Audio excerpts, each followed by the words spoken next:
তো এগুলো শেষ জামানার সাইন। আর কোন সাইনের জন্য অপেক্ষা করছেন?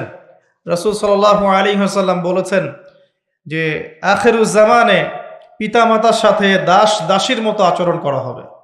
সম্পত্তির জন্যে সন্তান মাকে হত্যা করবে, পিতাকে হত্যা করবে। সম্পত্তির জন্যে ভাই ভাইকে হত্যা করবে, প্রতিবেশীকে হত্যা করবে। এগুলো সব আখিরুজ জামানের নিদর্শন। আর কোন নিদর্শনের জন্য অপেক্ষা করছেন? নবী করিম সাল্লাল্লাহু আলাইহি ওয়াসাল্লাম বলেছেন, শেষ জামানায় মেয়েরা কাপড় পরবে, তারপরেও নগ্ন থাকবে। আর কোন নিদর্শনের জন্য অপেক্ষা করছেন? নবী সাল্লাল্লাহু আলাইহি ওয়াসাল্লাম বলেছেন, ওয়ান তারাল হুফাতাল উরাতাল আলাতা রিয়া আশ-শা'i ইয়াতাতাওয়ালুনা ফিল বুনিয়ান। কিয়ামতের অন্যতম আলামত বা সাইন হচ্ছে সমাজের সবচেয়ে নিম্ন শ্রেণীর মানুষেরা, যাদের পায়ে স্যান্ডেল ছিল না, গায়ে জামা ছিল না, এই শ্রেণীর মানুষেরা উঁচু উঁচু অট্টালিকা নির্মাণের প্রতিযোগিতা করবে। ফান্তাজিরিস সাআহ, তখন কিয়ামতের অপেক্ষা করো। বিগত ৩০০ বছরের বিশ্বের দিকে তাকিয়ে দেখবেন, যাদের এক সময়ে গায়ের জামা ছিল না, তারা আজকে ১০০-২০০ তলা বিল্ডিং করেছে।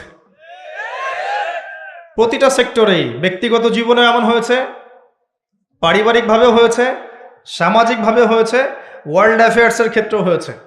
এমন অনেক কান্ট্রি ছিল যেই কান্ট্রির মাথাপিছু আয় ছিল একদম নিম্নমানের, হঠাৎ করে তেলের কুয়া পেয়ে গেল, বিক্রি করে করে করে করে ১০০ তলা, ২০০ তলা, ৩০০ তলা। কে কার চেয়ে বেশি বিল্ডিং করবে? ভোগবিলাসী জীবনযাপনে ব্যস্ত হয়ে গেল এবং পশ্চিমাদেরকে বন্ধু বানিয়ে নিল, মুসলিমদের সম্পদ ওদের হাতে তুলে দিল। সব চলছে। কোন সাইনের জন্য অপেক্ষা করছেন? নবীজি বলেছেন সাল্লাল্লাহু আলাইহি ওয়াসাল্লাম, যখন দেখবে মেয়েদের সংখ্যা দিন দিন বাড়বে, ছেলেদের সংখ্যা কমতে থাকবে। যখন দেখবে মেয়েরা ছেলেদের পোশাক পরবে আর ছেলেরা মেয়েদের পোশাক পরবে। যখন মানুষ মাদক দ্রব্যকে হালাল করে নেবে, মানুষ মদ খাবে, নাম রাখবে ভিন্ন, মদের নাম উল্টা রেখে মদ খাবে। মানুষ জেনা করবে, জেনাকে বৈধ মনে করে করবে। এখনকার যে জেনারেশন ফ্রি মিক্সিংয়ে আছে, গার্লফ্রেন্ডের সাথে অ্যাফেয়ার করে, জেনা করে, পর্ন দেখে, পতিতালয়ে যায়, এরা জেনাকে হালালই মনে করে। এদের মধ্যে কেউই মনে করে না যে গার্লফ্রেন্ড বয়ফ্রেন্ডের সম্পর্কটা না যায়, সেটা মনে করে না। এদেরকে শেখানো হয়েছে এটা পবিত্র প্রেম, এদেরকে শেখানো হয়েছে এটা পবিত্র প্রেমের সম্পর্ক। এবং বিভিন্ন মুভিজ দেখে দেখে, গান শুনে শুনে, পর্ন দেখে দেখে, পশ্চিমা সংস্কৃতি এবং অপসংস্কৃতি দেখে দেখে এদের মাইন্ডসেটটা এমন হয়ে গেছে, এরা এটাকে হালাল মনে করছে। আজকের টাটকা নিউজ হচ্ছে যে বিগত ৮ দিনে এদেশের মাটিতে ৪১টা শিশুকে ধর্ষণ করা হয়েছে। আমি অনেক দিন আগে বলেছিলাম, যখন ফ্রি মিক্সিং বাড়বে, নারী পুরুষের এই অবাধ মেলামেশা বাড়বে, তখন ধর্ষণ ডে বাই ডে বাড়তে থাকবে, জেনা ডে বাই ডে বাড়তে থাকবে। এবং যত বেশি মেয়েরা বেপর্দায় বাইরে ঘুরবে এবং পুরুষের পোশাক পরে ঘুরবে এবং এমন পোশাক পরে ঘুরবে যেই পোশাক পরেও তারা নগ্ন, তত বেশি ধর্ষণ বাড়বে, আর জেনা বাড়বে, পরকীয়া বাড়বে, ব্যভিচার বাড়বে। এগুলো যখন বাড়বে, বাড়তে বাড়তে এমন একটা পর্যায়ে যাবে যে মানুষ মেয়েদের দিক থেকে আকর্ষণ হারিয়ে ফেলবে, তখন ছেলে ছেলের সাথে জেনা করবে। এটা এখনকার নতুন সমস্যা। পুরো বিশ্ব জুড়ে এই সমস্যা চলছে, ইনক্লুডিং আমাদের কান্ট্রিতে এই সমস্যা চলছে। সমকামীরা এখন অধিকার খুঁজছে, তাদের সংগঠন আছে, তারা অধিকারের আন্দোলন করতে চেষ্টা করছে। এবং বিশ্বের মিডিয়াগুলো বুঝাচ্ছে মানুষকে যে এটা হচ্ছে মানুষের ব্যক্তি স্বাধীনতা, বাক স্বাধীনতা। একজন মানুষ চাইলেই একটা ছেলেকেও বিয়ে করতে পারে, চাইলে মেয়েকেও বিয়ে করতে পারে। বলেন নাউযুবিল্লাহ। এদের পরিণতি কি হবে সেটাও শুনে রাখেন। একটা সম্প্রদায় ছিল বিশ্বের বুকে, ইতিহাস কোরআনে আছে, ইতিহাস হিস্ট্রি ডিপার্টমেন্টে নাই। প্রকৃত ইতিহাস আল কোরআনে আছে, যেই ইতিহাস ১০০% সত্য, এখানে মিথ্যার লেশ মাত্র নাই। কোরআনের পাতায় পাতায় বিচরণ করেন, একটা সম্প্রদায় পাবেন, কওমে লূত। লূত আলাইহিস সালামের কওম, সাদুম গোত্র, সাদুম। এখনকার জর্ডান, এই জর্ডানের পাশে একটা সাগর আছে, ডেড সি বা মৃত সাগর। এই সাগরের পাশে এদের কলোনি ছিল। এখানে আল্লাহ রাব্বুল আলামিন লূত আলাইহিস সালামকে নবী হিসেবে পাঠান। লূত আলাইহিস সালাম তাদেরকে দাওয়াত দেন, তাদেরকে বোঝান, তোমরা এমন একটা পাপ করছো যেই পাপ বিশ্বে কখনো কেউ করে নাই। তোমরা মহিলাদের সঙ্গ বাদ দিয়ে ছেলেদের কাছে যাচ্ছ। নাউযুবিল্লাহ। তিনি এত বড় মনের নবী ছিলেন, যিনি এমনভাবে বলেছেন যে যদি তোমাদের বিয়ে করতে হয়, প্রয়োজনে আমার মেয়েদেরকে বিয়ে করে নাও। হ্যাঁ, উলাইল বানাত ইন কুনতুম ফাইলিন, তোমাদের যদি বিয়ে করতে চাও আমার মেয়েকে বিয়ে করে নাও, তাও পাপ কাজে যেও না। কত বড় মনের নবী হলে কথা বলতে পারেন। উম্মাকে বোঝাচ্ছেন তোমরা সমকামিতায় যেও না, পবিত্র সম্পর্কে থাকো, প্রয়োজনে আমার মেয়েকে বিয়ে করো। চিন্তা করতে পারেন। তার কাছে জিবরাইল আলাইহিস সালাম এবং মিকাইল আলাইহিস সালামকে পাঠানো হলো শিশু, মানে যুবক, ইয়াং যুবকের বেশে, এবং তার কম বাসায় এসেছে। এসে জিবরাইল এবং মিকাইল আলাইহিস সালামকে অফার করছে। কথা কি বুঝতে পারছেন? লূত আলাইহিস সালাম বলছেন, মেহমানদের সামনে আমাকে ছোট করো না, মেহমানদের সামনে আমাকে অপমান করো না, অপদস্থ করো না। তখন এই কওম বলছে, লূত তুমি খুব ভালো করেই জানো আমরা কি উদ্দেশ্যে এখানে এসেছি। তখন লূত আলাইহিস সালাম বলছেন, আলাইসা মিনকুম রাজুলুন রশিদ, তোমাদের মধ্যে কি একটা ভালো মানুষ আর বাকি নাই? এরপরে আল্লাহ রাব্বুল আলামিন জিবরাইল এবং মিকাইল আলাইহিস সালামের মাধ্যমে এই পুরো কওমটাকে, জমিনটাকে মাটি থেকে তুলে আকাশে নিয়ে গিয়ে, মহাকাশে নিয়ে গিয়ে পাথর বর্ষণ করে সবগুলোকে থ্যাতলা করে একদম উল্টায় দিলেন জর্ডানের উপরে। ওই জায়গাটা একটা সাগর হয়ে গেছে এখন, তার নাম ডেড সি বা মৃত সাগর। যেই সাগরে আপনি ডুববেন না, আপনি লাফ দিলে ওই সাগরে ডুববেন না। ওখানে কোনো প্রাণী জন্ম নেয় না, কোনো প্রাণের অস্তিত্ব নাই সেখানে। এমনভাবে আল্লাহ জায়গাটাকে অভিশপ্ত করে দিলেন। এই হচ্ছে কওমে লূতের শাস্তি। আখিরুজ্জামানেও যেই দেশ বা যেই সমাজ বা যেই ব্যক্তি যে পরিবার এই কাজগুলোতে সম্পৃক্ত থাকবে, সমকামিতায়, তাদের সেম পরিণত হবে, এটা দেখে নিয়ে, এর কোনো ডাউট নাই, এটা হবেই। আর শেষ জামানায় যারা সুদের মধ্য দিয়ে আল্লাহ এবং তার রাসূলের সাথে যুদ্ধ করছে, তাদেরও একই পরিণত হবে। এটা সময়ের অপেক্ষা মাত্র। এখন আপনি আর কোন সাইনের জন্য অপেক্ষা করছেন? যখন সমকামিতা দিন দিন বাড়তে থাকবে, এর সাথে আরেকটা সমস্যা বাড়বে, সেটা হচ্ছে চাইল্ড অ্যাবিউজিং বা শিশুদেরকে ধর্ষণ করা।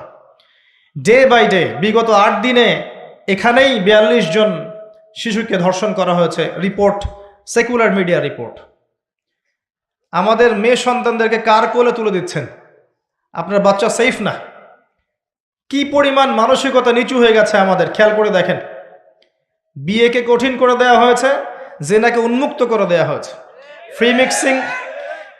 ফ্রি মিক্সিংটাকে উন্মুক্ত করে দেওয়া হয়েছে, এবং এটাকে আমরা অ্যাপ্রিসিয়েট করছি, উৎসাহিত করছি। প্রত্যেক ঘরে ঘরে ছেলেমেয়েরা এখন ফ্রি মিক্সিংয়ের বয়ফ্রেন্ড গার্লফ্রেন্ড সম্পর্কে জেনায় লিপ্ত হচ্ছে, বই এক্সচেঞ্জ করছে, নোট এক্সচেঞ্জ করছে, একসাথে পড়াশোনা করছে, কফি খাচ্ছে, ঘুরছে ফিরছে, ডেটিং করছে, এক পর্যায়ে বেডে গিয়ে সেক্সুয়াল সম্পর্ক করছে, এবং এটাকে আমরা বলছি পবিত্র প্রেম। নাউযুবিল্লাহ। এবং এটা স্কুল লাইফ থেকে শুরু হয়ে কলেজ, বিশ্ববিদ্যালয়, চাকরি ক্ষেত্র, ব্যবসা ক্ষেত্র, প্রতিটা সেক্টরে ছড়িয়ে পড়েছে। ইভেন দেখা যায় পলিটিক্যাল মিছিলের মধ্যেও মেয়ের সামনে পিছনে ছেলেরা।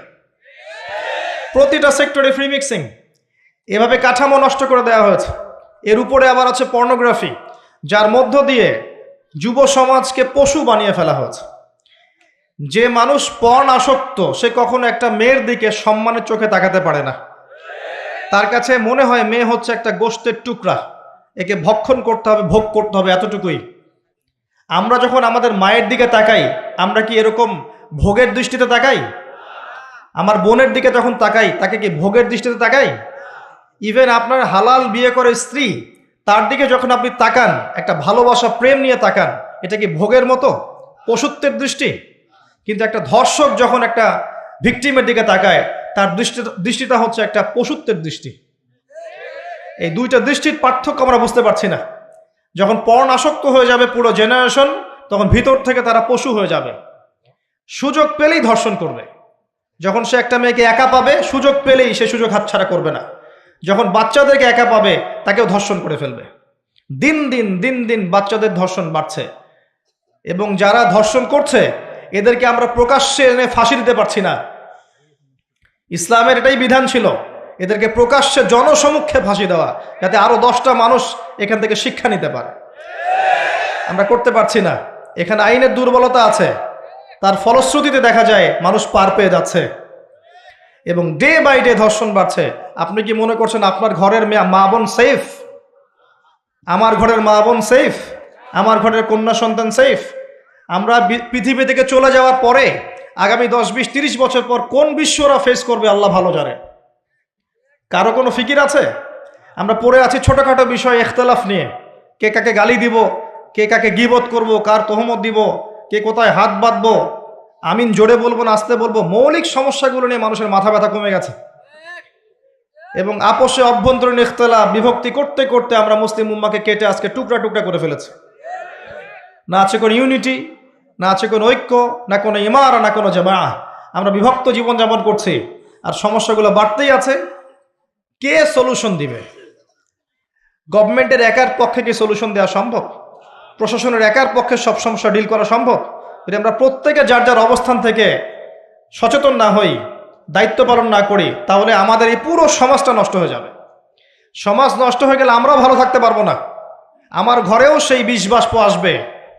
সমাজ যদি ধ্বংস হয়ে যায় আমার ঘরও সেফ থাকবে না, আমার ঘরেও সেই ফিতনা আসবে, তখন আমাকেও ভিকটিম হতে হবে। এগুলো আখিরুজ্জামানের sign. Day by day rape বাড়বে, দেখবেন চাইল্ড অ্যাবিউজিং বাড়ছে। আমি আপনাকে এর পরের লেভেলটাও বলে দিচ্ছি, মিলিয়ে নিয়ে আজ থেকে 5-10 বছর পরে ইনশাআল্লাহ তাআলা যে মানুষগুলো বাহ্যিক জ্ঞান এবং অভ্যন্তরীণ জ্ঞানকে কাজে লাগিয়ে আল্লাহর নূর দিয়ে পৃথিবীটাকে দেখবে, তারা আপনাকে আগামী দিন সম্পর্কে কিছুটা হলেও সতর্ক করতে পারবে ইনশাআল্লাহ। আর আমি অনেক দিন বলেছি, বাহ্যিক নলেজ আপনি বই পড়ে পেতে পারেন, আলেম ওলামার সোহবতে গিয়ে পড়তে পারেন, কনস্ট্রাকটিভ সিলেবাসে পড়াশোনা করলে করতে পারেন, কিন্তু ইন্টারনাল নলেজ আল্লাহর পক্ষ থেকে আসে। যখন আসবে, কখন আসবে? যখন আপনার কলবের মধ্যে আল্লাহর নূর থাকবে। নূর কখন থাকবে? যখন একটা কলব বেশি বেশি আল্লাহ জিকির করে, যখন বেশি বেশি মানুষ কোরআন তেলাওয়াত করে, কোরআন নিয়ে ভাবে, চিন্তা করে, গবেষণা করে, হাদিস নিয়ে ভাবে, ফিকির করে, তাদাব্বুর করে, তাফাক্কুর করে। যখন একটা কলবের মধ্যে হিংসা থাকে না, বিদ্বেষ থাকে না, রিয়া অহংকার থাকে না, লোক দেখানো বিষয় থাকে না, দুনিয়ার প্রেম থাকে না, মোহ থাকে না, তখন কলবের মধ্যে নূর আসে। এই নূর যখন আসবে তখন আপনি খিজির আলাইহিস সালামের মতো দূর পর্যন্ত দেখতে পারবেন ইনশাআল্লাহ। কেন নৌকা ফুটা করা হয়েছে, কেন এই বাচ্চাকে হত্যা করা হয়েছে, আর কেন দেয়াল নির্মাণ করা হয়েছে, আপনি খিদিরের মতো বুঝতে পারবেন আলাইহিস সালাম, যেটা মূসা আলাইহিস সালাম বুঝতে পারেন নাই। আমার কথা কি ধরতে পারেন? সূরা কাফের মধ্যে এটা আছে না? মূসা আলাইহিস সালামের কাছে বাহ্যিক দৃষ্টি ছিল, আর খিদির আলাইহিস সালামের কাছে বাহ্যিক জ্ঞান, ইন্টারনাল অবজারভেশন দুটোই ছিল। তাই তিনি অনেক দূর পর্যন্ত দেখতে পেরেছেন। আল্লাহ নূর যখন আসবে কলবে, আপনিও দেখতে পারবেন। আগামীতে কি হবে আপনাকে আমি একটু ধারণা দিচ্ছি। আগামীতে ইনশাল্লাহ দেখবেন চাইল্ড অ্যাবিউজিং এর সাথে সাথে মানুষ গবাদি পশুর সাথে জেনা করা শুরু করবে। আল্লাহর ভরসা করে কথাটা বলে যাচ্ছে, মিলিয়ে নিয়েন। একটা দিন বলেছিলাম অনেক দিন আগে, আজকে থেকে 5 থেকে 7 বছর আগে, যে একটা সময় আসবে যখন সমাজের মধ্যে ক্যাশ, কাগজের টাকা বলে কিছু থাকবে না। একটা সোসাইটি আসবে ক্যাশলেস সোসাইটি, খালি ডিজিট পার করবেন, জাস্ট ডিজিট পাস করবেন, ইলেকট্রনিক মানি, এভরিভার ইলেকট্রনিক মানি। আসবে বিটকয়েন, আসবে ক্রিপ্টোকারেন্সি। সবচেয়ে ডেঞ্জারাস বিষয় হচ্ছে ক্রিপ্টোকারেন্সির, যে ক্রিপ্টোকারেন্সির উপরে গভর্নমেন্টের কোনো নিয়ন্ত্রণ থাকবে না। এটা সবচেয়ে মারাত্মক বিষয়। একটা বড় পরিসরে রাষ্ট্রকে দেউলিয়া বানানো সম্ভব এই পলিসির মধ্য দিয়ে। যারা ইকোনমিক সেকশনে পড়াশোনা করেন, গবেষণা করেন, তাদের কাছে জিজ্ঞাসা করেন। আর তাদের কাছে জিজ্ঞাসা করেন যারা নর্মাল ইকোনমিক্সের সাথে ইসলামিক ইকোনমিক্স জানে, তাদেরকে জিজ্ঞাসা করবেন। একমুখী শিক্ষায় শিক্ষিতদেরকে জিজ্ঞাসা করলে আপনি সলিউশন পাবেন না। বাংলাদেশে সবচেয়ে ভালো বিষয় হচ্ছে, মেবি 2006 বা 2012 বা 14 সালটা আমার ঠিক মনে নাই, এই ক্রিপ্টোকারেন্সির ইউজিংটাকে বাংলাদেশ গভর্নমেন্ট হারাম করেছিল এবং অনেক দূরদর্শিতার পরিচয় দিয়েছেন এখানে। আমি ধন্যবাদ জানি তাদেরকে। যতদিন যাবে এই ফিতনাগুলো বাড়তে থাকবে, মানুষকে লুটে নেওয়া হবে এভাবে। আপনার আমার সম্পদ সুদের মধ্য দিয়ে লুটে নেওয়া হয়েছে, সম্পদ পেপার মানির মধ্য দিয়েও সাক করা হয়েছে। পৃথিবীর একটা অংশ দিন দিন ধনী হয়েছে, আর একটা অংশ ডে বাই ডে পভার্টি ডিস্ট্রিবিউশনের মধ্যে চলে গেছে। এগুলো বুঝতে আরো সময় লাগবে, আরো দিন যেতে দেন, 5 বছর 10 বছর যাক, আপনারা নিজেরাই বুঝতে পারবেন ইনশাআল্লাহ তাআলা। বিষয়টা হচ্ছে যে এগুলো ভবিষ্যৎবাণী নয়, এগুলো বর্তমান। যখন মানুষ বাহ্যিক এবং অভ্যন্তরীণ জ্ঞান রাখবে না, তার কাছে বর্তমানের ঘটনাকে ভবিষ্যৎ মনে হবে। বর্তমান সম্পর্কে মানুষ যখন ওয়াকেফাল থাকবে না, গাফেল থাকবে যে বিশ্বে কি হচ্ছে, কি চলছে, জিওপলিটিক্সে কি চলছে, মিলিটারি সেকশনে কি চলছে, ইকোনমিক্সে কি চলছে, এই ফিতনাগুলোর মধ্যে, তখন মানুষের কাছে মনে হবে এগুলো হয়তো ভবিষ্যৎবাণী। আসলে এগুলো ভবিষ্যৎবাণী নয়, এগুলো সবই বর্তমান। বর্তমান সম্পর্কে আপনি অজ্ঞ বলেই বা আপনি জ্ঞান অর্জন করার ফিকির নেই বলেই আপনার কাছে এগুলোকে ভবিষ্যৎবাণী মনে হচ্ছে। আপনি 2 চোখ খোলেন, খিদিরের মতো হন আলাইহিস সালাম, আপনি দেখবেন সবকিছু আপনার কাছে স্পষ্ট হয়ে যাবে ইনশাআল্লাহ। আমরা এমন একটা সময় বাস করছি যেখানে আখিরুজ্জামানের ম্যাক্সিমাম সাইনগুলো দেখা যাচ্ছে। ম্যাক্সিমাম ডে বাই ডে আপনি ধর্ষণের বৃদ্ধি দেখতে পারবেন, ডে বাই ডে আপনি জেনা বাড়বে দেখবেন, মাদকদ্রব্য মানুষ বেশি বেশি খাবে। একটা মানুষ খুঁজে পাবেন না যে ব্যক্তি সুদ থেকে 100% মুক্ত থাকতে পারবে, একটা মানুষও পাবেন না। কিসের দাড়ি আর কিসের আমার টুপি আর কিসের জুব্বা, এগুলো বাদ দেন, বাহ্যিক বিষয় বাদ দেন, ইন্টারনালে আসেন। মনে করেন আমি একটা বাসায় ভাড়া থাকি, এখন বাসার মালিক লোন নিয়ে বাড়ি করেছে, আমার মতো আরো 10টা ভাড়াটিয়া আছে, সবার টাকা নিয়ে সে লোন শোধ করছে, পরোক্ষভাবে আমিও সুদ খাচ্ছি, এখানে আমিও সুদের সাথে সম্পৃক্ত আছি। এটা সেই জামানা যে জামানা সম্পর্কে নবী সাল্লাল্লাহু আলাইহি ওয়াসাল্লাম বলেছিলেন যে ব্যক্তি সুদ থেকে দূরে থাকতে চাইবে, আখিরুজ্জামানে তার গায়েও সুদের ছিটাফোঁটা গিয়ে লাগবে, কেউ মুক্ত থাকতে পারবে না। টপ টু বটম দেখবেন সুদী কারবারের সয়লাব। আর কেন রাগ হচ্ছেন আমার সাথে? আল্লাহ রাব্বুল আলামিন পবিত্র কোরআনে বলেছেন, ইয়া আইয়ুহাল্লাযীনা আমানু, আমি আপনাকে আল্লাহর কালামটুকু শোনাতে এসেছি। জোর করে কাউকে কিছু মানানো যায়? এটা ইসলাম শেখায়? ইসলাম তরবারির জোরে কোনো কিছুকে মানতে শেখায়? ইসলাম শুধু দাওয়াত দিতে শেখায়। ফাযাক্কির ইন্নামা আনতা মুযাক্কির, শুধু অনুবাদ করতে চাচ্ছি আল্লাহর কথা। যে কোনো আলেমের কাছে গিয়ে অনুবাদের সত্যতা যাচাই করে নিয়েন। আল্লাহ বলছেন, ইয়া আইয়ুহাল্লাযীনা আমানু, হে মুমিনগণ, ইত্তাকুল্লাহ, তোমরা আল্লাহকে ভয় করো। ওয়া যারু মা বাকিয়া মিনার রিবা, সুদগুলো ছেড়ে দাও, সুদের অবশিষ্ট অংশগুলো ছেড়ে দাও। ইন কুনতুম মুমিনিন, যদি প্রকৃত অর্থে মুমিন হয়ে থাকো। ওয়া ইল্লাম তাফআলু, যদি তোমরা এই কাজটা না করো, অর্থাৎ সুদ না ছেড়ে দাও। ওয়া ইল্লাম তাফআলু, যদি তোমরা সুদ না ছাড়ো। কে বলছেন? ফাযানু বিহারবিন মিনাল্লাহি ওয়া রাসূলিহি, তাহলে আল্লাহ এবং তার রাসূলের সাথে যুদ্ধের ঘোষণা শুনে রাখো। Path is yours, the road is yours, রাস্তা আপনার, পথ আপনার। চুজ ইউর পাথ, আপনি আপনার রাস্তা সিলেক্ট করেন। আপনি আল্লাহর সাথে যুদ্ধ করবেন, তার নবীর সাথে যুদ্ধ করবেন, নাকি এগুলো ছেড়ে দিয়ে আল্লাহওয়ালা হবেন? আপনার সিদ্ধান্ত। কে আপনাকে বাধ্য করবে? কেউ নেই বাধ্য করার, কেউ বাধ্য করবে না আপনাকে। এটা আপনি ফিকির করবেন সারা জীবন যে হারাম রিজিকটা আপনি খাচ্ছেন, এইটা দিয়ে কি আপনার হজটা কবুল হবে কিনা, এটা দিয়ে আপনার উমরাটা কবুল হবে কিনা, এই টাকায় যখন সন্তান সন্ততি বড় হবে এরাও আল্লাহওয়ালা হবে কিনা, আপনি ফিকির করেন। আপনি চিন্তা করেন যে নবী মুহাম্মদ সাল্লাল্লাহু আলাইহি ওয়াসাল্লাম জেনা শব্দটা মুখ থেকে বলতেও লজ্জা পেতেন, জানেন? আমাদের নবীজি জেনা শব্দটা মুখ দিয়ে বলতেও লজ্জা পেতেন। একজন সাহাবী এসেছেন, এসে বলেছেন যে আমি অন্যায় করেছি ইয়া রাসূলুল্লাহ, আমি অন্যায় করেছি ইয়া রাসূলুল্লাহ, আমাকে পবিত্র করুন, দুনিয়াতে আমাকে শাস্তি দিয়ে দিন, পরকালে আমাকে কোনো শাস্তি দিয়েন না। নবীজি মুখ ফিরিয়ে নেন, একবার ডানে একবার বামে মুখ ফিরিয়ে নেন, তার কথা যেন তিনি শুনছেন না। বলছেন বাসায় যাও, বাসায় গিয়ে ক্ষমা চাও, আল্লাহ মাফ করে দিবেন। কিন্তু সেই ব্যক্তি নাছোড়বান্দা, না আমাকে পবিত্র করেন, আমি অন্যায় করেছি, হুদুদ কায়েম করেন। তখন নবীজি বাধ্য হয়ে বলছেন, আবিকা মাজনুন, তুমি কি পাগল? তখন সেই ব্যক্তি বলছেন, না ইয়া রাসূলুল্লাহ, আমি পাগল নই, আমি অন্যায় করেছি, আমাকে পবিত্র করেন। কি তাড়না, যাতে আল্লাহর কাছে তাকে পরকালে শাস্তি পেতে না হয়, দুনিয়াতে শাস্তি দিয়ে দেন। কি তাড়না! এরকম মানুষ আছে এখন? চিন্তা করেন।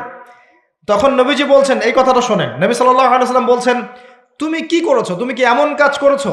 লিসেন, তুমি কি এমন কাজ করেছো? সুরমা দানি থেকে সুরমা বের করার সময় আমরা যেভাবে বের করি, তুমি কি এমন কিছু করেছো? আমি কি বুঝাতে পারছি? এখানে সবাই অ্যাডাল্ট, ব্যাখ্যা করার প্রয়োজন আছে? সুরমা দানি থেকে সুরমা বের করার জন্য আমরা যা করি, তুমি কি তেমন কিছু করেছো? খেয়াল করে দেখেন, প্রিয় নবী সাল্লাল্লাহু আলাইহি ওয়াসাল্লাম মুখে জেনা শব্দটা বলছেনও না, বলতেও চাচ্ছেন না। তো উচ্চ মানের ভদ্র মানুষ সুবহানাল্লাহ সাল্লাল্লাহু আলাইহি ওয়াসাল্লাম। সেই নবীর একটা কথা আপনাকে শোনাই। সেই নবীজি বলেছেন সহিহ বুখারীর হাদিসে যে সুদের পাপের ৭৩টা শাখা আছে, যার সবচেয়ে নিম্ন শাখা নিজের মায়ের সাথে জেনা করা। আমি কিভাবে আপনাকে বুঝাবো যে এটা তিনি কত বড় পাপ বলেছেন? কাদের জন্যে? স্ত্রীর জন্যে? স্ত্রীর জন্য খাচ্ছেন, সন্তানের জন্য খাচ্ছেন, পরবর্তী প্রজন্ম মানুষ করার জন্যে, বা দুনিয়ার স্বার্থে? বিশ্বাস করেন, ওয়াল্লাহি আল্লাহর কসম করে বলছি, বিশ্বাস করেন, আপনার ইন্তেকালের পরে 40 দিন সময় লাগবে না এদের আপনাকে ভুলে যেতে। ওয়াল্লাহি আল্লাহর কসম করে বলছি, এই মানুষগুলোর কেউই আপনার প্রকৃত অর্থে আপন নন। আপনার অবস্থানকে তারা ভালোবাসে, আপনাকে তারা ভালোবাসে না। আপনাকে শুধু আপনার রব আল্লাহ ভালোবাসেন। আপনি তার উপর তাওয়াক্কুল করে হারাম ছেড়ে দেন, আপনাকে আল্লাহ পাক বেহিসাব রিজিক দেবে ইনশাআল্লাহ, ইনশাআল্লাহ তাআলা। মানুষ মানুষের অবস্থানকে মূল্যায়ন করে, আপনার পরে তার আপনাকে মনে রাখবে না। আপনি আমি যদি আজকে পৃথিবীতে নাও থাকতাম, আজকে যদি আমরা পৃথিবীতে নাও থাকতাম, পৃথিবীর ঘূর্ণন কমে যেত না। পৃথিবী ঘুরতই, রাত হতো, দিন আসতই, আমাদের স্ত্রী সন্তানরা বেঁচে থাকতো, মা বোনরা বেঁচে থাকতো, সবাই যার যার জায়গায় ঠিকই থাকতো, আমরাই থাকতাম না। এটাই বাস্তবতা, এটাই দুনিয়ার নির্মম বাস্তবতা। তাহলে এই দুনিয়ার সংক্ষিপ্ত জীবনে কাদের কথা চিন্তা করে আপনি আল্লাহর অবাধ্যতা করছেন? কাদের কথা চিন্তা করে? স্ত্রী সন্তান পরিবার পরিজন ছেড়ে দেন, আল্লাহর ওয়াস্তে হারাম ছেড়ে দেন, হালালে চলে আসে। আমরা ইসলাম নিয়ে অনেক বড় বড় কথা বলি, কিন্তু সবচেয়ে বড় কথাটা হচ্ছে এই আয়াতটা যেটা আমি তেলাওয়াত করতে যাচ্ছি। ইয়া আইয়ুহাল্লাযীনা আমানু, হে মুমিনগণ, আলাইকুম আনফুসাকুম, তোমরা নিজেরা আগে নিজেদের নফসটাকে ঠিক করো। নিজেরা ভালো হও, পরের দিকে আঙ্গুল পরে উঠাও।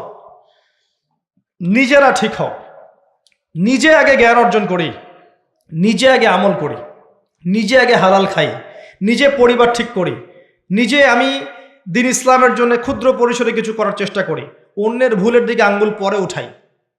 দেখবেন ইনশাআল্লাহ প্রত্যেকে যদি নিজের ফিকির করি, আস্তে আস্তে সমাজ ঠিক হয়ে যাবে ইনশাআল্লাহ। নিজে ঠিক না হলে কিচ্ছু ঠিক হবে না।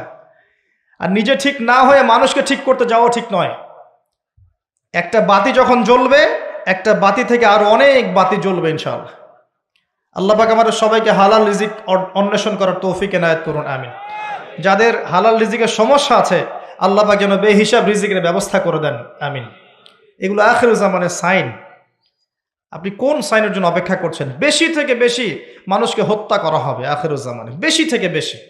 শুধু প্রথম বিশ্বযুদ্ধের ইতিহাস পড়ে দেখেন, কত কোটি মানুষকে হত্যা করা হয়েছে। দ্বিতীয় বিশ্বযুদ্ধের ইতিহাস পড়ে দেখেন, তার চেয়ে বেশি মানুষকে হত্যা করা হয়েছে। আর সামনে তো আসতে যাচ্ছে নিউক্লিয়ার ওয়ার। সামনে আল্লাহু আলাম কত বছর বাকি আছে। বিশ্বের পররাষ্ট্রনীতি যারা বোঝে, মিলিটারি সায়েন্স যারা বোঝে, পলিটিক্স যারা বোঝে, তারাও আজকে একমত যে বিশ্ব একটা তৃতীয় বিশ্বযুদ্ধের মুখে দাঁড়িয়ে আছে। যে কোনো সময় ম্যাসাকার অবস্থা হয়ে যেতে পারে। আমরা চাই না হোক, আমরা কখনো চাইবো না এটা হোক, কারণ হলে পরে বিশ্ববাসী আর এই পৃথিবীটা পাবে না। হলে পরে বিশ্ববাসী আর এই পৃথিবী পাবে না। তবে দুটো হাদিস না বললে আমানতের হক আদায় হবে না। নবী সাল্লাল্লাহু আলাইহি ওয়াসাল্লাম বলেছেন, নবী সাল্লাল্লাহু আলাইহি ওয়াসাল্লাম বলেছেন, ইউফ্রেটিস নদী অচিরেই তার সোনা বের করে দিবে। কোথায় ইউফ্রেটিস নদী? কোথায়? ইরাক। ফোরাত, ফোরাত, ইউফ্রেটিস অচিরেই তার সোনা বের করে দিবে। আজ পর্যন্ত কি দিয়েছে? তার মানে এটা সামনে, নাকি এটা নিয়ে আর বলার দরকার নাই? কিছু মানুষের বক্তব্য এমন, এগুলো হাদিসের পাতায় আছে, থাক, এগুলো নিয়ে পড়াশোনা করার দরকার নেই। তাহলে এগুলো কি করব? ধুবো আর পানি খাবো? পানিতে ভিজাবো আর পানি খাবো? ইউফ্রেটিস তার স্বর্ণের পাহাড় বের করে দিবে।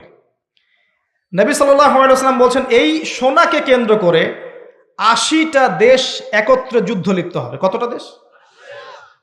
80টা দেশ, 80টা ফ্ল্যাগ, 80টা পতাকা বলেছেন। পতাকা এখন কোথায় দেখতে পারবেন আপনি? 80টা আলাদা আলাদা রাষ্ট্র। নবীজি বলেছেন, এখানে প্রত্যেক 100 জনের মধ্যে, এই যুদ্ধে যারা অংশ নেবে তাদের প্রতি 100 জনের মধ্যে 99 জন মানুষ মারা যাবে। বিশ্ব কি এমন কোন যুদ্ধ এখনো দেখেছে যেখানে 99% মানুষ মারা গেছে? আর আপনাকে এটা বোঝার জন্য পিএইচডি করতে হবে না।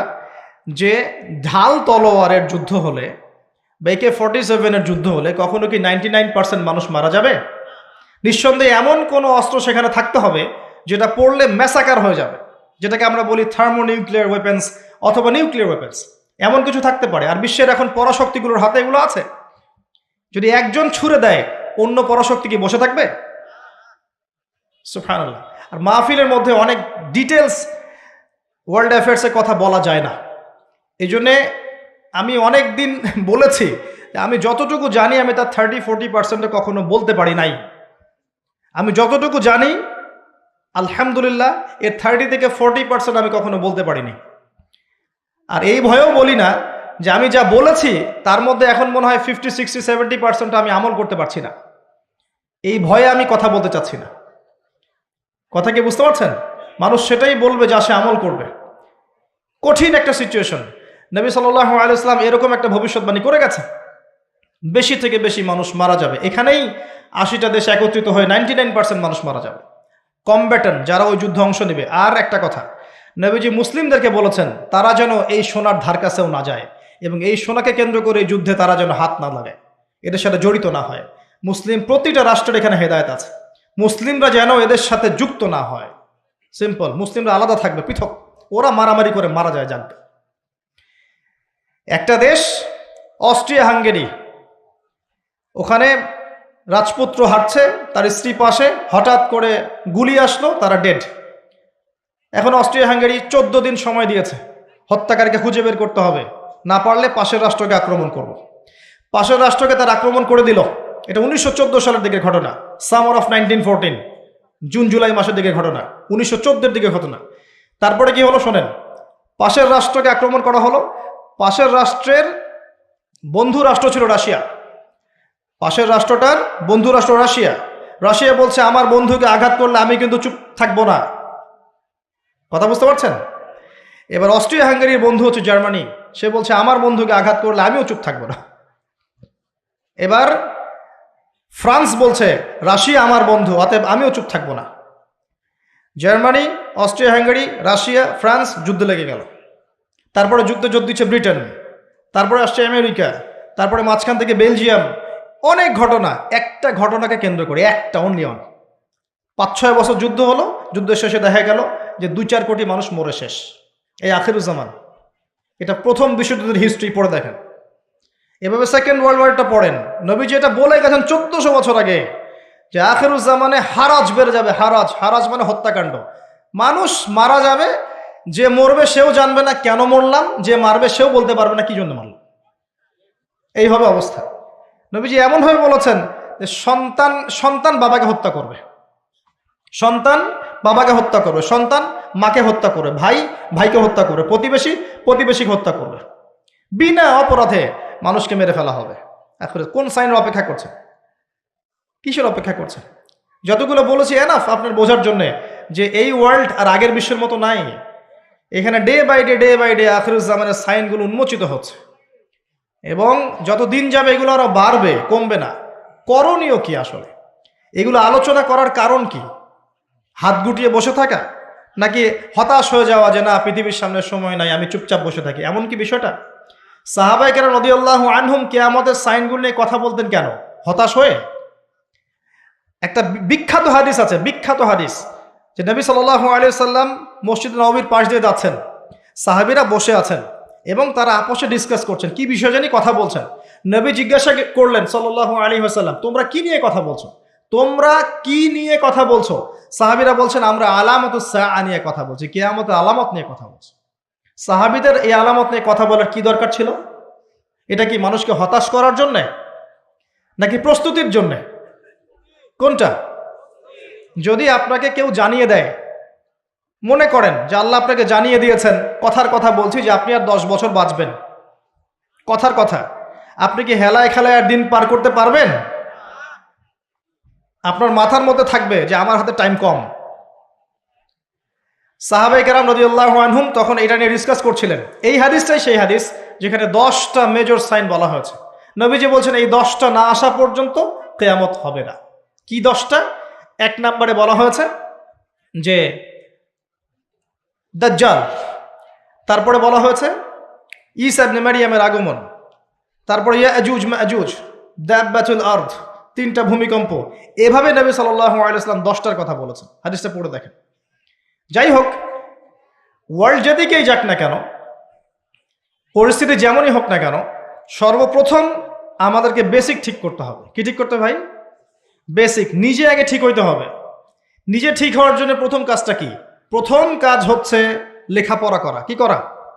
পড়াশোনার কোনো বিকল্প নাই, লেখাপড়া সবাইকে করতে হবে। এবং এই লেখাপড়াটা আল্লাহর রাসূল সাল্লাল্লাহু আলাইহি ওয়াসাল্লাম সবার জন্য ফরজের কথা বলেছেন। বলেন নাই? তালাবুল ইলমি ফরিদা আলা কুল্লি মুসলিম। প্রত্যেক মুসলিমের উপরেই এটাকে ফরজ করা হয়েছে। কি ফরজ করা হয়েছে? আমাকে মুফতি হতে হবে, মুহাদ্দিস হতে হবে, মুফাসসির হতে হবে, এই লেভেলে যেতে হবে, এটা ফরজ? জি না। ইসলামের বেসিক জিনিসগুলো আপনাকে জানতে হবে, এটা ফরজ। কেন মুসলিম হয়েও জানবে না যে নামাজের আরকান কয়টা, ফরজ ওয়াজিব কি কি, ইমানের পিলার কি কি, আকীদার মূল বিষয়গুলো কি কি, সুন্নত কাকে বলে, বেদআত কাকে বলে, শিরক কাকে বলে, তাওহীদ কাকে বলে, এগুলো মুসলিমরা জানবে না কেন? কেন একজন মুসলিম 30 বছর পড়াশোনা করেও 30টা সূরা মুখস্থ করতে পারবে না?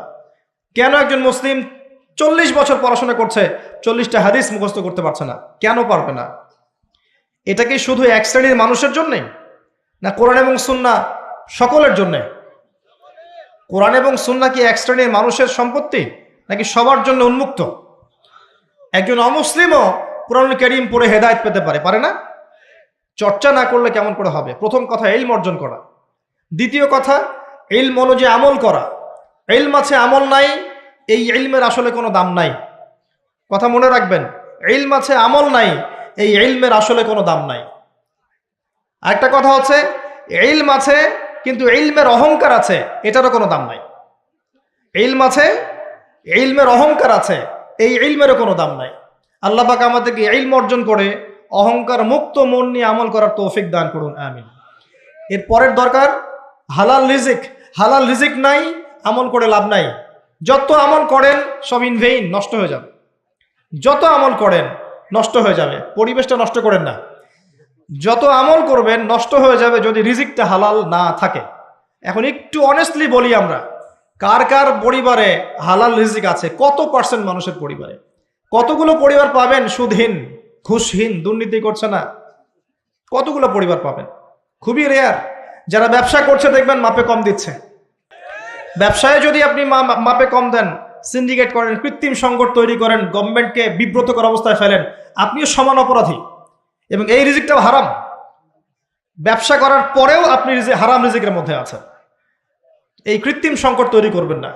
আল্লাহর ওয়াস্তে রমজান মাসে মানুষকে আরো বেশি বেশি খাওয়ান, পণ্যের দাম কমিয়ে দেন, মানুষকে কাপড় দেন, খাদ্য দেন, এতিমের পাশে দাঁড়ান, বিধবার খোঁজ নেন, যাকাতগুলো দিয়ে দেন, সাদাকা বেশি বেশি করেন, কোরআন বেশি বেশি তেলাওয়াত করেন। রমজান মাসে আত্মশুদ্ধির পথে হাঁটেন। কেন আপনি রমজান মাসে দুনিয়ার স্বার্থ চিন্তা করবেন? আল্লাহ পাক বোঝার তৌফিক দান করুন। বেসিক কাজ হচ্ছে আমাদের পারিবারিক আদর্শ ঠিক করতে হবে। এটা কঠিন, কারণ ম্যাক্সিমাম পরিবারের লোকজন কথা শোনে না। দেখবেন আপনি ইমানদার, ইমানের পথে চলছেন, পরিবারের লোকজন কথা শুনবে না, এমনটাও হতে পারে। এবং এটা সুন্নাহ। নূহ আলাইহিস সালামের জীবনে দেখেন একই সুন্নাহ। লূত আলাইহিস সালামের স্ত্রী ঈমান আনে নাই, নূহ আলাইহিস সালামের স্ত্রী ঈমান আনে নাই, ইব্রাহিম আলাইহিস সালামের বাবা ঈমান আনে নাই, নূহ আলাইহিস সালামের ছেলে ঈমান আনেনি। কোথায় যাবেন? মুহাম্মদ সাল্লাল্লাহু আলাইহি ওয়াসাল্লামের চাচারা অনেকেই ঈমান আনে নাই।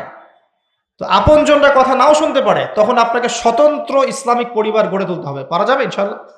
হালাল খাবেন, স্বতন্ত্র ইসলামিক আদর্শ পরিবার গড়ে তুলুন। পরিবারের মধ্যে তাওহীদ থাকবে, সুন্নাহ থাকবে, তালিম থাকবে, পর্দা থাকবে, ইসলামী অনুশাসন এবং সংস্কৃতি থাকবে। সারা দুনিয়ায় গোল্লায় যায় যাক, আপনি পরিবারটা ঠিক রাখবেন। পারা যাবে ইনশাআল্লাহ? পরিবারগুলো ঠিক করলে সমাজ ঠিক হবে ইনশাআল্লাহ আজ্জা ওয়া জাল।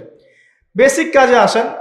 আল্লাহ পাক আমাদেরকে প্রতিভা দেননি, সবাইকে কিছু না কিছু প্রতিভা দিয়েছেন এবং নিয়ামত দিয়েছেন। কাউকে জমি দিয়েছেন, কাউকে টাকা দিয়েছেন, কাউকে বুদ্ধি দিয়েছেন, কাউকে বলার ক্ষমতা দিয়েছেন, কাউকে লেখার ক্ষমতা দিয়েছেন।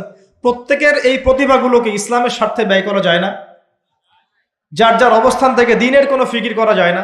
একটা মসজিদ করেন না, একটা মাদ্রাসা করেন, একটা ভালো স্কুল করেন, একটা ভালো বিশ্ববিদ্যালয় করেন, কলেজ করেন, একটা ইকোনমিক কোনো প্রজেক্ট করেন, কিছু একটা করেন, ইয়েতিম প্রজেক্ট করেন, মেয়েদের নিয়ে কোনো প্রজেক্ট করেন, মেয়েদেরকে সেলাই মেশিন দেওয়ার মতো কোনো প্রজেক্ট করেন, বিধবাদের খোঁজ নেন, কিছু একটা করেন, মানবতার কল্যাণে কিছু করেন, যাতে করে ইসলামের সৌন্দর্যটা সবার সামনে প্রস্ফুটিত হয়। পারা যায় না?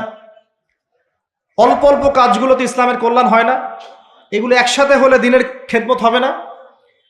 এই দিন এক শ্রেণীর মানুষের সম্পত্তি নয়, আমাদের সবার মহব্বতের জায়গা দিন। আমরা যদি সবাই সবার জায়গা থেকে কাজ করি, ইনশাল্লাহ দেখবেন দেশ এগিয়ে যাবে, জাতি আগাবে, গভর্নমেন্টের জন্য ভালো, উম্মার জন্য ভালো, সবার জন্য ভালো হবে ইনশাআল্লাহ তাআলা।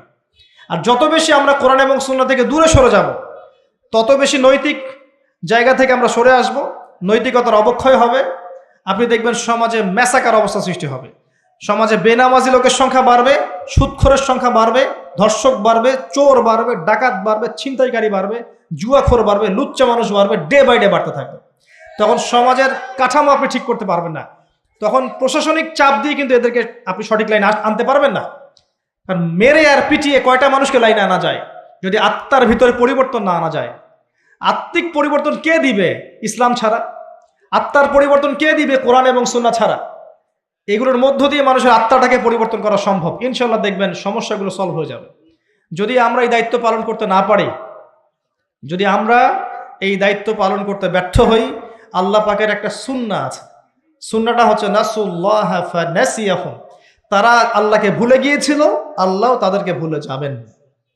এটা আবাবিল পাখি পাঠানোর যুগ নয়, এটা আবরাহার যুগ নয় যে আসমান থেকে পাথর বর্ষণ করে জুলুমের এগেনস্টে প্রতিবাদ করা হবে, এমনটা নয়। এখন এটা কোন যুগ? এটা এই যুগ। ইন তানসুরুল্লাহ ইয়ানসুরকুম, তোমরা আল্লাহর দ্বীনকে সাহায্য করো, আল্লাহ তোমাদেরকে সাহায্য করবে ইনশাআল্লাহ। ওয়া ইউসাব্বিত আকদামাকুম, আল্লাহ তোমাদের পাকে দৃঢ় রাখবেন ইনশাআল্লাহ। এটা সেই যুগ। কোন যুগ? ইন্নাল্লাহা লা ইউগাইয়িরু মা বিকওমিন হাত্তা ইউগাইয়িরু মা বিআনফুসিহিম, আল্লাহ পাক কোন কওমের অবস্থা ততক্ষণ পরিবর্তন করেন না যতক্ষণ নিজেরা নিজেদের অবস্থা পরিবর্তনের চেষ্টা না করে।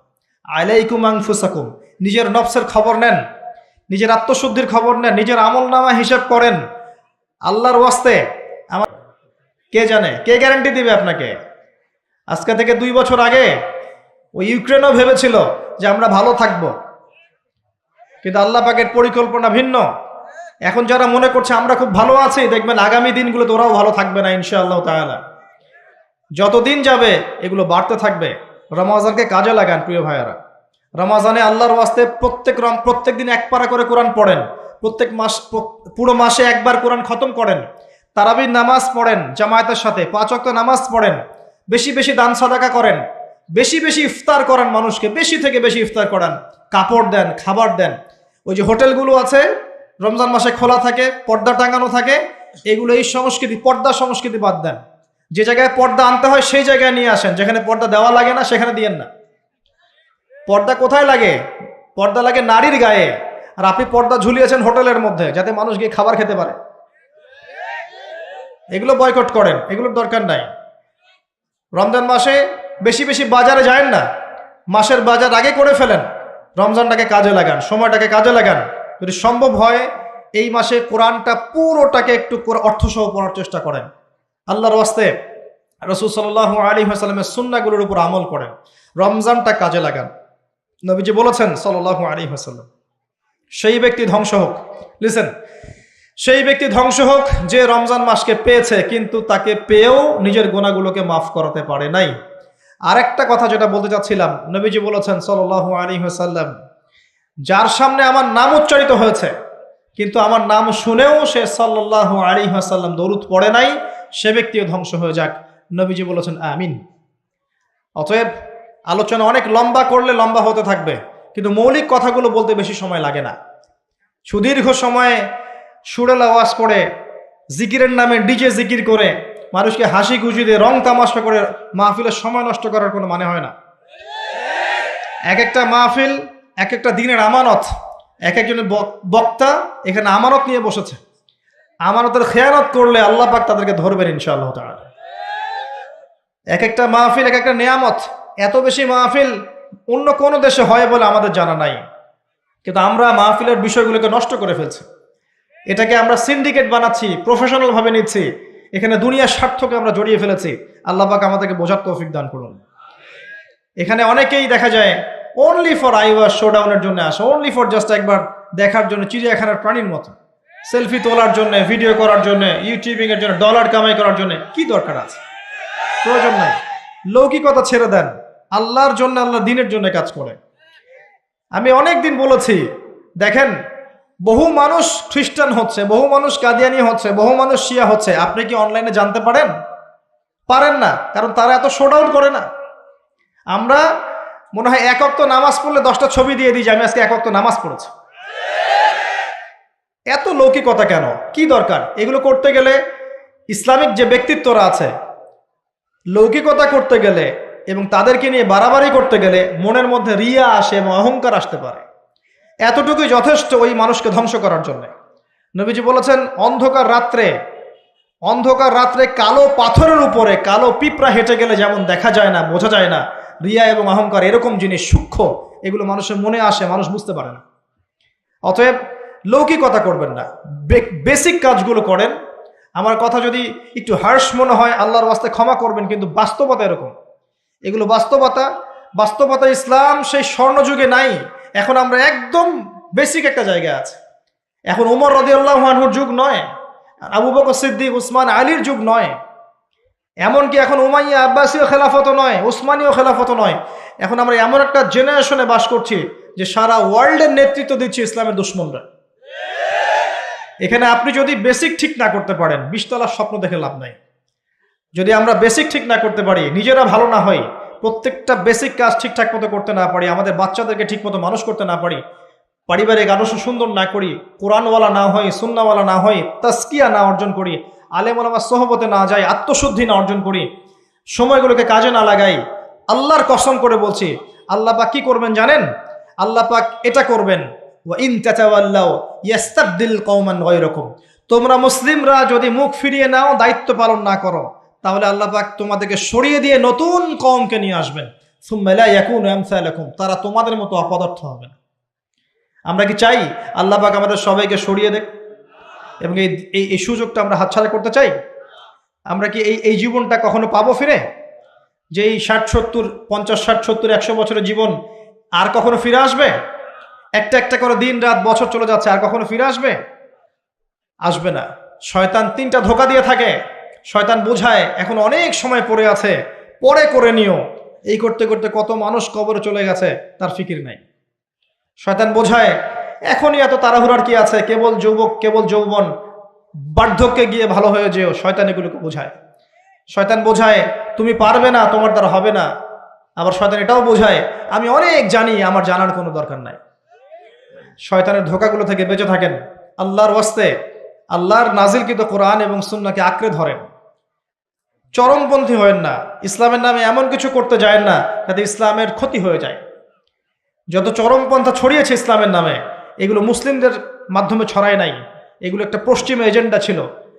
এরা ইসলামটাকে সারা বিশ্বের সামনে জঙ্গিবাদ আর সন্ত্রাসবাদের ধর্ম নামে তুলে ধরার জন্য এই কাজগুলো ঘটিয়েছে পরিকল্পিতভাবে। ইসলামের সাথে, মুসলিমদের সাথে এগুলোর কোনো সম্পর্ক নাই। আপনি চরমপন্থী হবেন না। এগুলো টোপ যদি কেউ দেয়, সতর্ক থাকবেন, এগুলো পশ্চিমা টোপ, এখানে পা দিবেন না। এবং একই সাথে শৈথুল্যতাবাদীও হয়ে যায় না। গা ছাড়া ঢিলে ঢালা ভাব যে লা ইলাহা ইল্লাল্লাহ বলেছি, বাস জান্নাতে চলে যাব, এখন যা ইচ্ছা তাই করি, এটাও ঠিক নয়। আমাদেরকে মধ্যমপন্থী হতে হবে। মধ্যমপন্থী উম্মাহ হিসেবে ইসলামকে নিয়ে, কোরআনকে নিয়ে, সুন্নাহকে নিয়ে ধীরে ধীরে ইনশাআল্লাহ তাআলা এই উম্মাহ এগিয়ে যাবে। দেখবেন এই জাতি এগিয়ে যাবে, দেশের কল্যাণ হবে, সবার কল্যাণ হবে ইনশাআল্লাহ তাআলা। আল্লাহ পাক আমাদের সবাইকে কথাগুলো বোঝার তৌফিক দান করুন। আমিন। আকুলু কওলি হাযা আস্তাগফিরু লি ওয়া লাকুম ওয়া লিসাইরিল মুসলিমিন। বারাকাল্লাহু লানা ওয়া লাকুম বিল আয়াতিল হাকীম। ইন্নাহু তাআলা জাওয়াদুন কারীমুর রাউফুর রহিম। জি, আস্তাগফিরুকা ওয়া আতুবু ইলাইক। আসসালামু আলাইকুম ওয়া রাহমাতুল্লাহি ওয়া বারাকাতুহু।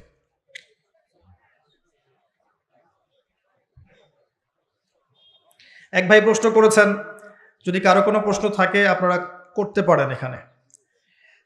যদি আমার জানা থাকে আমি উত্তর দিব, যদি না জানা থাকে আমি বলবো যে আমি জানি না। যাদের কাছে গেলে সঠিক উত্তর পাবেন সেটা রেফার করবো ইনশাআল্লাহ। এক ভাই প্রশ্ন করেছেন যে আমি শারীরিক এবং মানসিক দুই দিক থেকেই দুর্বল, আমি কিভাবে এই জামানায় সফল হব? শারীরিক দিক থেকে শক্তিশালী হওয়ার জন্য অলসতা ত্যাগ করতে হবে এবং নবী সাল্লাল্লাহু আলাইহি ওয়াসাল্লামের সুন্নাহ মাফিক জীবনযাপন করতে হবে। আপনার ঘুম, আপনার ঘুম থেকে ওঠা, আপনার খাওয়া দাওয়া, ওঠা বসা, চলাফেরা সব কিছু নবীর সুন্নাহ মতো হলে আপনি ফিজিক্যালি স্ট্রং হবেন ইনশাআল্লাহ। এর পাশাপাশি ব্যায়াম করবেন, শরীর চর্চা করবেন, কিছু খেলাধুলা করবেন। আমি বলি আপনারা খেলাধুলা করেন, এই জন্য বলি না যে আমি খেলতাম, এই জন্য বলি না। কি জন্য বলেছি? কারণ এখন যুব সমাজ পাবজি নিয়ে ব্যস্ত থাকে। এই যে আপনার ফোনের মধ্যে লুডো খেলে, ফোনের মধ্যে ক্যারাম খেলে, আর কি কি জানি গেমস আছে আমি নাম ঠিক জানি না, ফ্রি ফায়ার, এগুলো নিয়ে ব্যস্ত থাকে, পর্নোগ্রাফি নিয়ে ব্যস্ত থাকে, অশ্লীল মুভিজ দেখে, সিনেমা দেখে। এর চেয়ে ভালো ভাই আপনি 1 ঘন্টা ফুটবল খেলেন না, এর চেয়ে ভালো আপনি ব্যাডমিন্টন খেলেন। ওই আবার চুরি করে লাইন নিয়েন না কারেন্টের, ফুটবল খেলতে গিয়ে আবার নামাজ কাজা করেন না, সতর খুলে দিয়েন না, এগুলো ঠিক রেখে খেলেন। খেলাধুলা করলে নেতৃত্ব দেওয়ার যোগ্যতা অর্জন হয় এবং আপনার ফিজিক্যাল স্ট্রাকচার ভালো হবে। এখনকার জেনারেশন এগুলো করতে চায় না, খালি ঘুমায় আর ফাস্টফুড খায় আর এই যে অনলাইনে পড়ে থাকে, ব্যাস শেষ। বিশ্বাস করেন এই জেনারেশনের যদি আগামীতে প্রশ্ন আসে যে এই জেনারেশনকে দেশের জন্য দাঁড়াতে হবে, আমার মনে হয় না তারা পারবে, আমার মনে হয় না তারা পারবে। কারণ আমরা দিন দিন একটা টিকটক বুদ্ধিভিত্তিক বুদ্ধি প্রতিবন্ধী একটা টিকটক প্রজন্ম তৈরি করছি। এই জেনারেশন কিচ্ছু করতে পারবে না যদি না আমরা ওদেরকে আল্লাহ এবং তার রাসূলের দিকে আনতে পারি। ফিজিক্যালি আপনি সুস্থ থাকার জন্য প্রত্যেকটা কাজ নবীর সুন্নাহ মাফিক করার চেষ্টা করেন, আল্লাহ পাক তৌফিক দান করুন।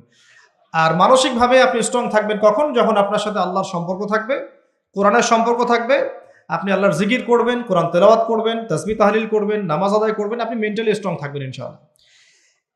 এবং আমি যে বেসিক কাজগুলো কথা বললাম, জ্ঞান অর্জন করেন, আমল করেন, হালাল রিজিকের সোর্সের সন্ধান করেন, বিবাহ শাদী করেন, পরিবার গঠন করেন, পারিবারিক আদর্শ সুন্দর করেন, ইসলামের জন্য আপনার সাধ্যমতো খেদমত করার চেষ্টা করেন, ইনশাআল্লাহ এই জামানাতেও আপনি সফল হতে পারবেন ইনশাআল্লাহ আযজা ওয়া জাল। আল্লাহ পাক বোঝার তৌফিক দান করুন।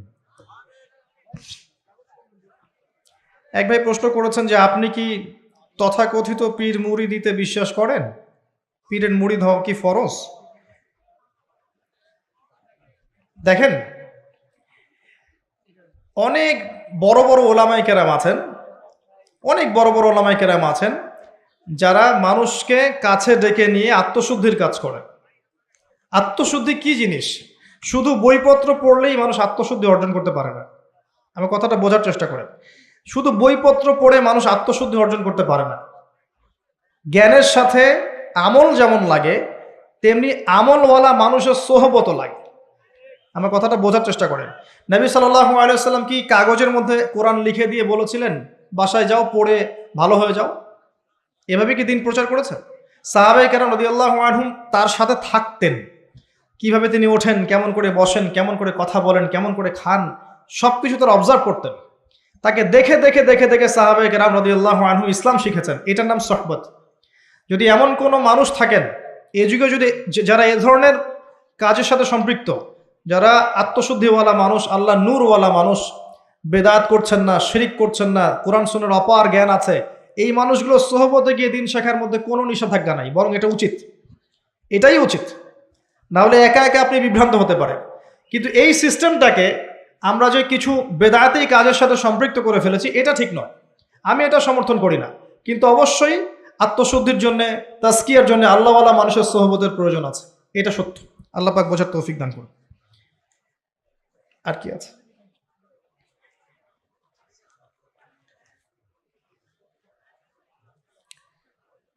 এগুলো সমস্যা। জি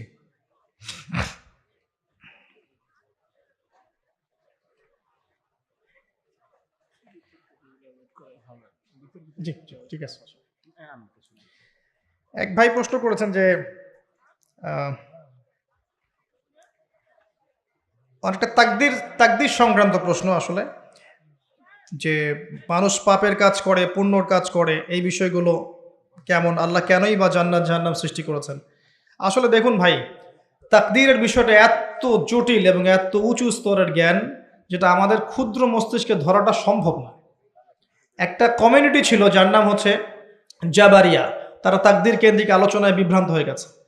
একটা ছিল কাদারিয়া, তারা তাকদীর কেন্দ্রিক আলোচনায় বিভ্রান্ত হয়ে গেছে।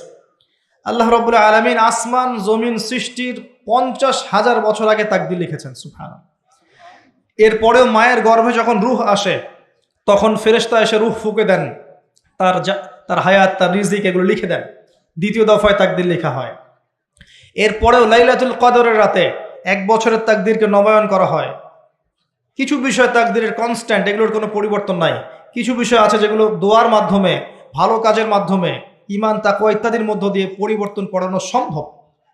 যদি আপনি বেশি বেশি দোয়া করেন, আপনার তাকদির ভালো হবে ইনশাআল্লাহ।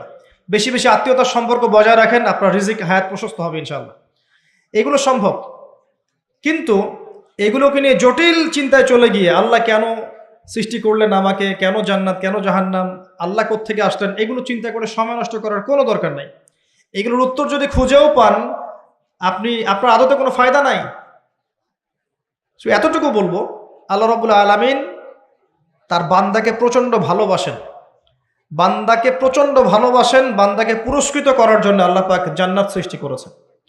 আর বান্দা যখন আল্লাহর সেই ভালোবাসাকে ধিক্কার দিয়ে শয়তানের দাসত্ব করবে, তখন আল্লাহ পাক তাকে জাহান্নামে দিবেন। এটা হচ্ছে ন্যায় বিচার।